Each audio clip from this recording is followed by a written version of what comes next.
welcome to another episode of Jim's Allotment Garden.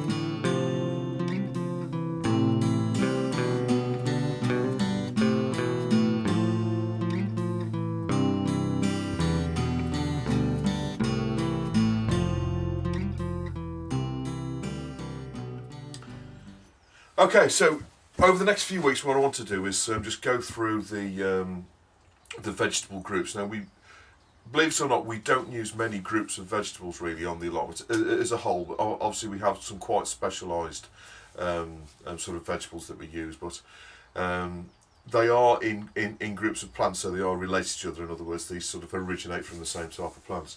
Like, for example, you know, all of the gourds. I'll be going through all of those and you know, and how to grow them and how they're beneficial and all the rest of it. Other things like the deadly nightshade. So you've got all the tomatoes and the potatoes and sort of plants like that. But what I want to focus in on today are brassicas. Now, brassicas are a very wide sort of big group of plants, but they do share a lot of similarities with regard to how you grow them and the best practices. And I just want to explain to you the way I think about it, and hopefully that will be useful for you for growing sort of brassicas. Now, the brassica family is sort of quite a large variety of plants, and they're grown for many things really.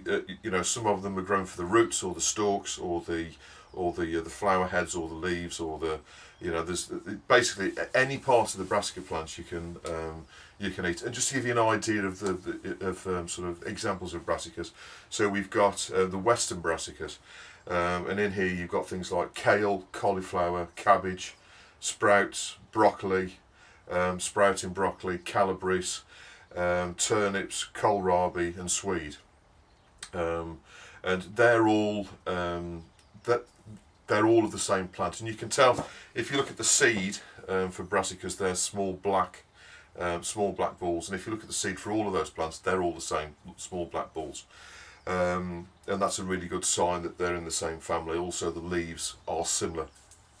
Most certainly the seed leaves when they first come up are incredibly similar. In fact, to be honest with you, if you're like me and sometimes you don't label everything and you put seeds, and when they come up you can tell they're a brassica, but you've got no idea which one because they're all identical when they're small plants. It's only when they get older you can actually tell what they are.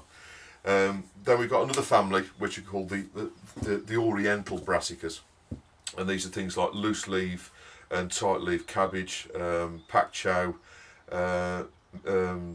Mizuna green, and then we got bok choy as well. And they're a similar group of plants, but they're typically grown in the sort of eastern countries.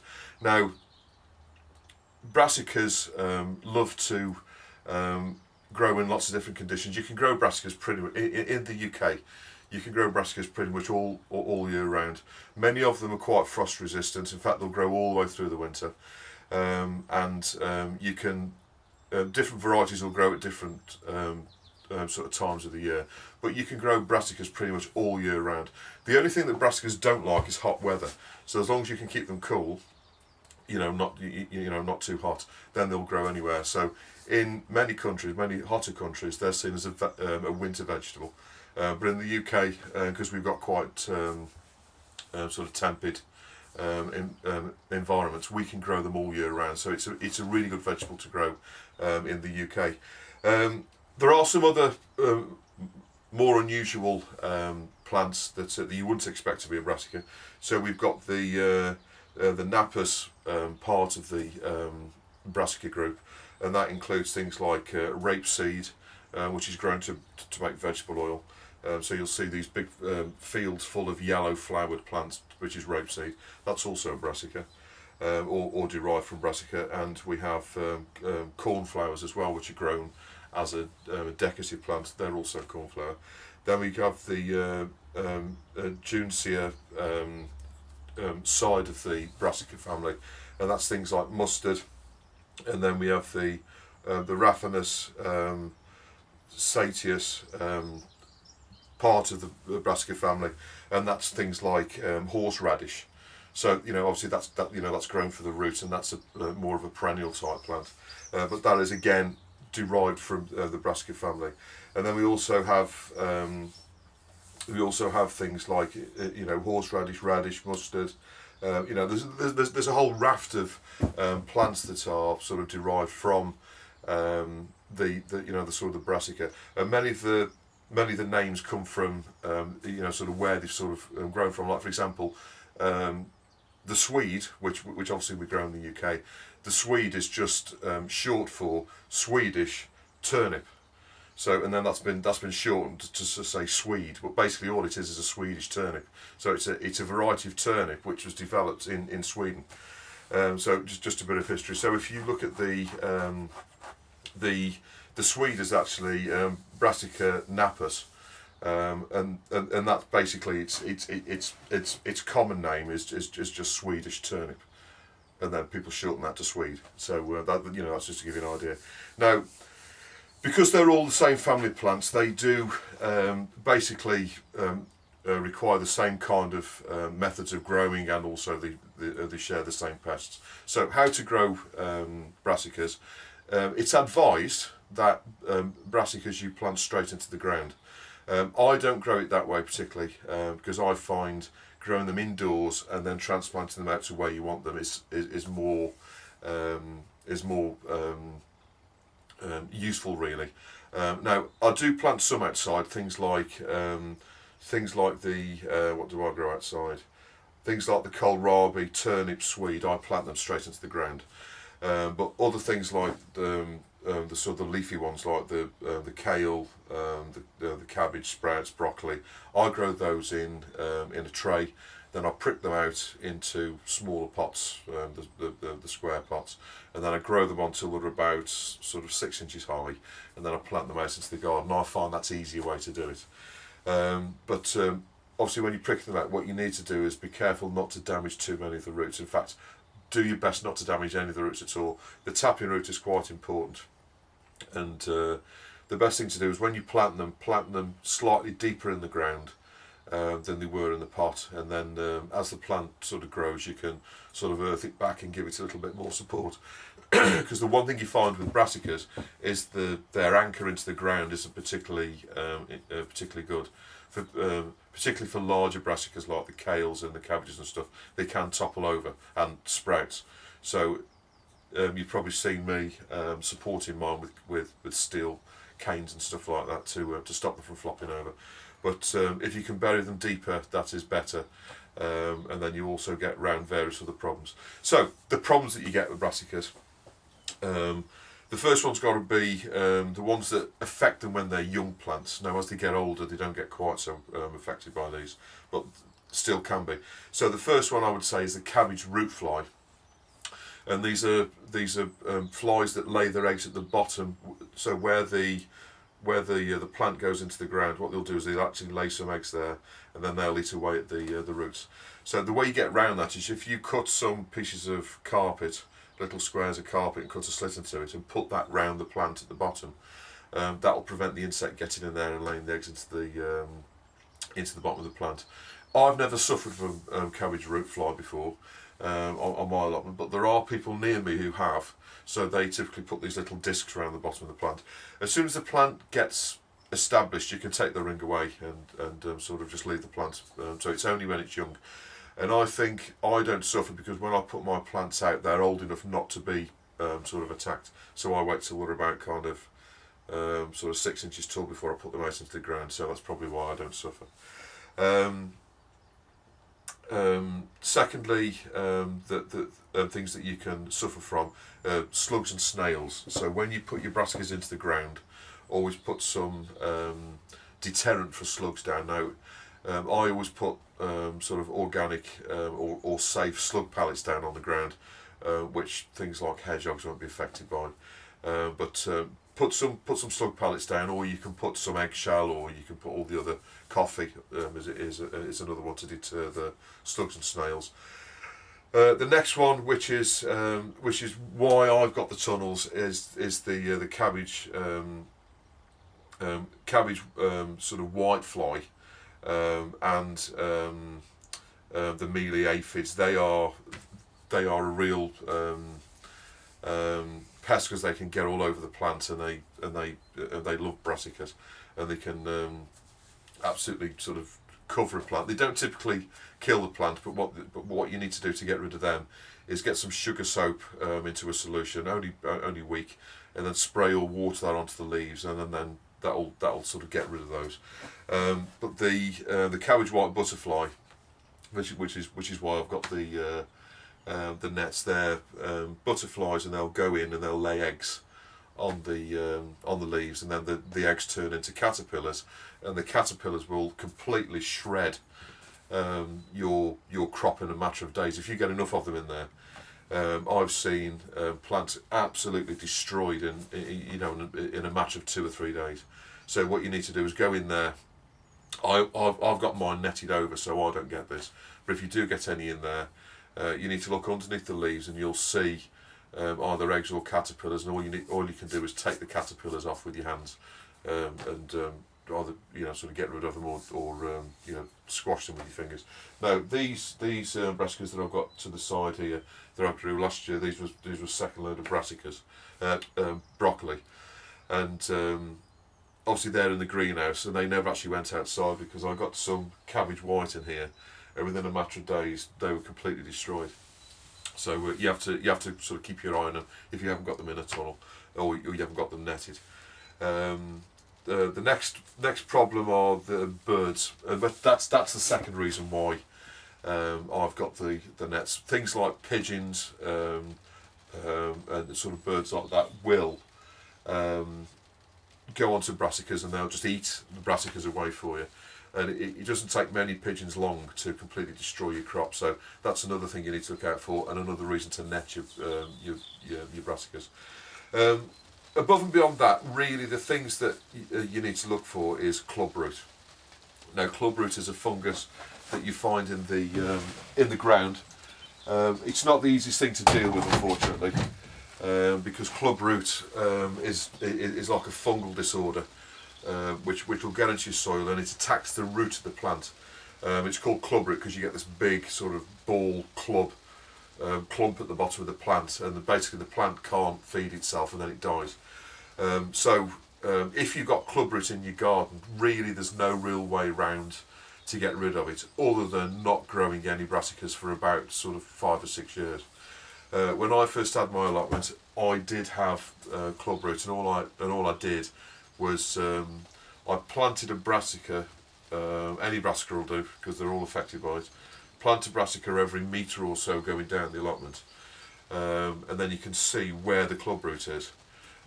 So the ones that were affected, don't grow brassicas there.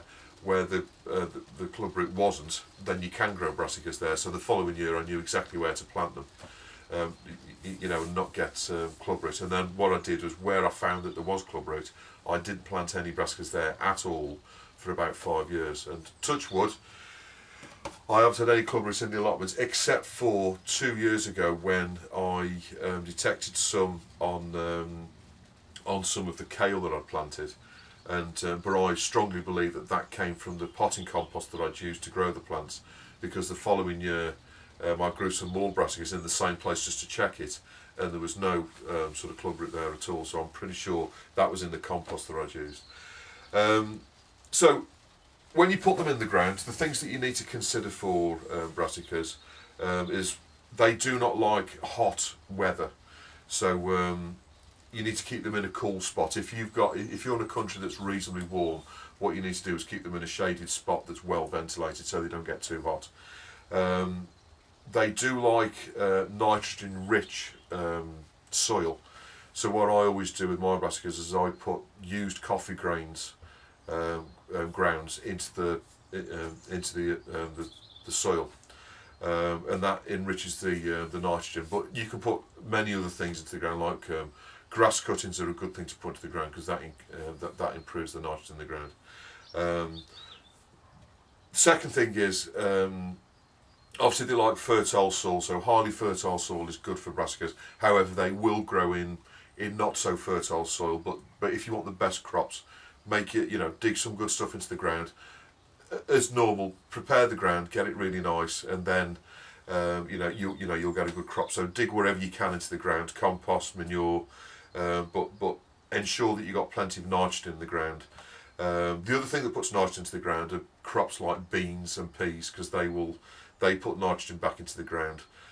So if you've got beans in a given position, a good crop to follow that would be some of the leafy brassicas like Kale or Cabbage or whatever. The other thing that you need to do with brassicas is firm ground. They love the ground to be nice and firm. So what you can actually do is plant brassicas into ground that's not been dug. If it's been dug the year before, you don't necessarily need to dig it again to put brassicas in. I always do, because what I like to do is turn the soil so what's at the bottom comes to the top, which is where all the goodness is, because the water takes it through to the bottom of the soil. If you turn the soil, you get the goodness at the top, and therefore the plant can get at it a bit better. So what I normally do for brassicas is dig the ground, and then I walk over it to firm it back down. Rake it over, make it nice and level, and then plant your brassicas into that firmed ground, and they will grow so much better in the ground that's sort of firm. From a watering point of view with brassicas, you need to keep them reasonably well watered. Things like cauliflowers are quite unforgiving. With a lot of cauliflowers, you need to keep them, you need to make sure that they're watered. If they get a check, i.e. they go dry one day, cauliflowers can run to seed. So you need to be careful with or they just don't form properly. But other plants like the kales and the cabbage sprouts, the broccoli, things like that, they are a lot more forgiving, and they can run dry a little bit. But what I typically do is in the dry weather during the summer, I always tend to go in there with a hose pipe and just give them a good watering. The good thing with brassicas is the water runs straight off the leaves, because they have like these little hairs on the leaves. So you don't need to worry about them getting damp as such. You do really need to give them enough room to grow, but you can plant brassicas a bit closer together than perhaps you think, and you can get a few more plants in there. But obviously they will be struggling for light if you plant too many. But what you can do is plant your brassicas out and give them plenty of room. So things like kale and that, you need to give them sort of 2 foot apart or 18 inches apart. But you can plant between them with smaller plants like lettuce leaves, lettuce and other plants like that. You can plant in between them, which you'll crop before these plants get too big, which is what I did last year. So you can interplant with them to maximise the uses of the ground. But brassicas are a very easy vegetable to grow. So if you are first starting out growing vegetables, brassicas are incredibly easy. There are hundreds and hundreds of varieties of the different types of like kale. There's got to be 20-30 different varieties.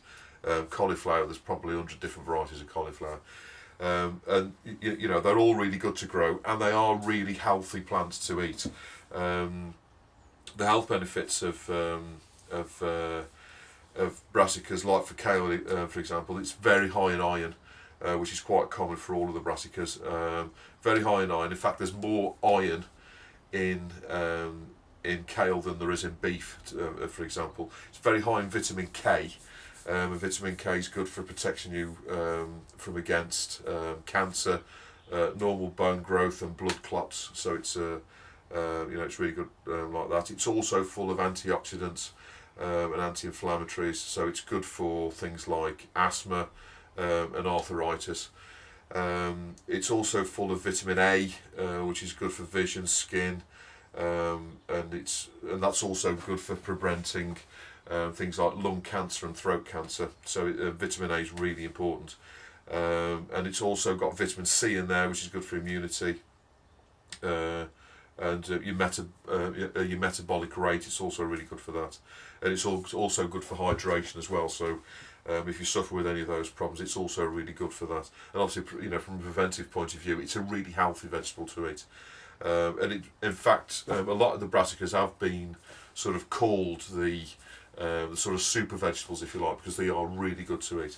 And also, it's full of calcium, and which is really good for obviously you know, your teeth, your bones, your fingers, nails, and all the rest of it. But it's also a very good vegetable for detoxing your body. So you know, it's an all-round really healthy vegetable or group of vegetables to eat. A lot of them were sort of came famous in the sort of Middle Ages. For example, kale was one of the biggest eaten vegetables across the middle of Europe, sort of Germany, Italy, and that. And they are, you know, they've been within our diet, if you like, for many, many years. And they're so easy to grow, really. All you need to use is the, you know, sort of the few simple rules of dig the garden, make sure there's plenty of nitrogen in there, and nice firm ground. Plant them reasonably deep. Watch they don't get too sort of, because they can damp off when they're small plants, so be careful of that. And then as soon as they're away, you know, they'll just grow. You know, and they're really easy to grow, and they are so productive because you can. A lot of the Chinese ones, for example, like the pak chow, you can pick from them as soon as the plant's about 6 weeks old. You can start picking them, and they just keep growing and growing and growing and growing. And you know, the more you pick them, the more they grow. And so it's a it's a real cash crop as well, but and incredibly healthy to grow. So that was me very quickly going through the benefits of brassicas, how to grow them, the diseases and the well, not the diseases, the problems that you get, the pests that you get in the garden, and how to do it. So I went through that really quickly, but I just wanted to give you an idea. Now, what I will do next week or the next few weeks, I'll go through the gourds and the deadly nightshade, and I'll also go through the other beans and all the other and the chards, which are smaller groups of vegetables, and the alliums as well. Sorry, which are the onions, the garlic, and stuff like that. And I'll just explain, in you know, sort of 10 minutes or so, the best way of growing them and the pests and stuff to look out for. Okay, so all brassica seeds, as I explained, are all the same, and they're all these sort of little sort of black or brown balls, and you pretty much every brassica is exactly the same. The size of the balls changes a little bit, but as you can see, that's basically what the seeds look like. So pretty much any brassica that you'll put in your garden will start life off just like these seeds, and they're all set in exactly the same way. What you want to do is put those on the compost. Fill your pots or your trays with compost, and then sprinkle these on the top. Get them about an inch apart if you can, and then just sprinkle a really light amount of compost on the top of there. Pad them down so you know that the compost is in contact with the seed. Give them a bit of water, and pretty much every brassica is grown in the same way in pots like that, unless you're planting them directly into the ground outside, and they'll grow, and they're really easy to grow, and you know, the rewards are immense. Okay, so we're just about halfway through January, and just to prove the point that brassicas will grow all year round in the UK, at least you'll see here the tunnel. Now this is the tunnel construction which I explained in the past. So it's basically a metal frame made out of all sorts of bits and bobs, basically Harrison fence panels with some mesh on there. Now the mesh will keep out anything which really affects the brassicas apart from aphids. Aphids will pass through, but as you can see in here, we've had quite a few brassicas in here this year. On this side we had Cabbages, which is the green broccoli, but that's all finished now, so that was finished earlier on in the year. This is curly kale, and as you can see, we've pretty much eaten all of that now. There was a row of that here, so that's pretty much finished now. And here we've got two different types of another two types of kale. In the front here we've got Scottish kale, which is the standard size kale, and we're currently picking up these small leaves here. And then at the back we've got the Propagating kale, which is a little bit bigger. As you can see, we're having the sort of little sprouts on the side and that. So you know, you can eat pretty much every part of any kale plant. well, any brassica plant really. But that's what the kale looks like in this tunnel. And we've been eating this. This was planted in the spring. The seed was sent over by Richard Sydenham, which was very kind of him. And we've been growing this, and we've been picking this now for sort of quite a few months. And I don't know if you've noticed, but on this one here, we've got a little bit of sort of leaf sort of dying back on there, but that's not really the sort of the buds, if you like, are dying out. But as I say, we've been picking this for quite a few months now, and you know, it's done a lot of meals for us. So I just pull off the old leaves as they die back, which isn't many, and then all the fresh new leaves. That's what we basically eat. I've also been giving a few of these to the chickens as well, because they've been enjoying those. Now, another brassica, which I also grow, is obviously Swede. And even though it's a different type of plant, obviously you can see, if I show the leaves of a Swede plant, so these are Swedes here, I don't know if you can see, but the leaves are very similar, even though obviously what we're growing these for is to grow the, you know, the actual sort of stalk, as it were. You actually eat the stalk part on the Swede. You know, you can see the similarity in the leaves, and obviously the seeds are also the same, so you can tell they're from the same plant. So those are the Swede, and then down here, they're still growing. We're actually picking those at the moment, but we are still, you know, they are literally growing as we speak, and it's basically January, and in the UK that's typically one of the coldest months. And then down here we've got even more kale. Now I've been picking in here a little bit heavier. You can see the stalks there where I've been picking off leaves, and here where I've been picking off leaves. But I've been pulling at this, and the good thing with kale is what you can do is you can pull off the old leaves, and then you'll get fresher leaves growing at the top. So basically you just sort of keep on going, and what you end up with is like something similar to a sprout plant, where you get these sort of little shoots coming out the side, which is exactly how a sprout grows, obviously sprout being another brassica. But what I've been doing is pulling off these leaves, chopping them up, and having those with meals, and it's a really beneficial, you know, there's a load of cookery recipes that you can do with kale. You can just take the leaves and shred them up in a liquidizer and make a drink out of it, you know, something as simple as that. Or you can sort of chop it up and boil it, and you know, use it like a cabbage. Or it really is a super vegetable, and it's absolutely ram-packed full of goodness and vitamins, as I've explained in the previous bit. And then down here we got another brassica. Now this is the flowering sprout plants. Now we are just about starting to get the little florets forming on the side here. These have been really late. Now the top bits, I was tempted to eat the top bits, but these are a little bit tough. You can feel the leaves are quite sort of tough, so I've kind of left them, and I'm waiting for these younger shoots here to form so we can eat those. But that's yet another brassica, as you can see. You know, compared to the kale, it's another similar plant. The leaves are that sort of distinctive shape. I think we've possibly got a little friend in here somewhere. I've just heard somebody hopping about. But anyway, that's the kale and the flowering sprout plant. Another two plants in the brassica group of plants. Okay, and here you can see some sprout plants in exactly the same way. We've got the sort of the typical brassica type top there. The leaves are slightly more rounded on this variety, and then we get in the sprouts forming all the way down the side, and that's exactly like the flowering sprouts, or even the kale plants. You know, there's so little difference in it, but that's a typical sprout plant for you. Okay, it'd be wrong of me to do a special on brassicas without showing you some cabbages. So these are winter cabbage. As you can see, a much shorter plant than the other brassicas that I've shown you, but the leaves exactly the same shape and structure, slightly less sort of ribbed around the edge. You know, there's less sort of indentions and that on the side of them. But again, you can see a very similar plant that's been bred for its leaves as a green vegetable.